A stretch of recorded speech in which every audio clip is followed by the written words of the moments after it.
This is the arrival of Pao. Welcome home, Pao. Ha?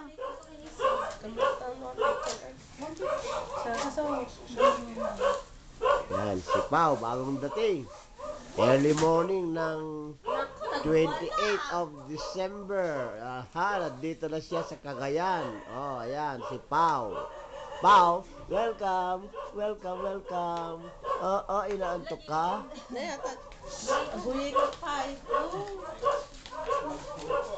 Bianca, bumangon ka na dyan, kay. Si Pao, Pao. Pao.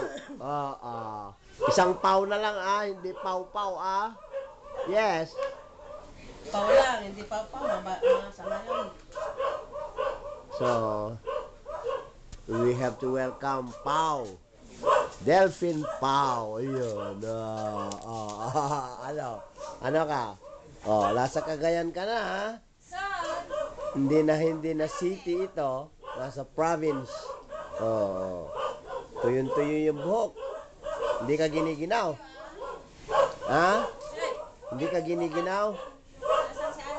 Bianca! Bianca. Kay, malis ka na dyan, Kay. So, with his lola, no? Ganyan na. So, nandito na sa bahay si Pao. Gutom ka, ate.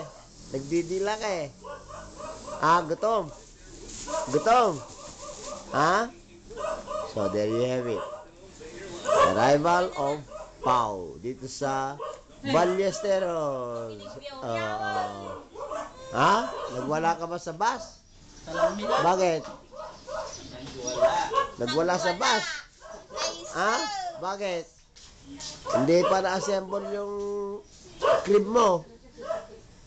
Ano? Magbasa nga ang pupo niya, yung wet ones mo. Ang ganda pa ng medyas mo. Maginaw, sara natin to. Ano? Sara natin, maginaw. Yan.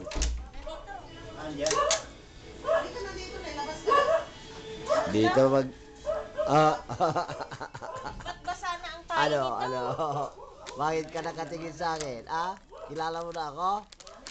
Oo, kinarga na kita roon. Lahat ng tao dito, may sipon, may ubo. Pagsuyot. Ngayon lang ito pagbiyahe namin. Lamig lang yan, lamig. Painumin ko ng Nalamigan lang ng tiyan. Baka gutom sinusubo na yung kamay eh. Ano? Dito Okay. Lahat ng tao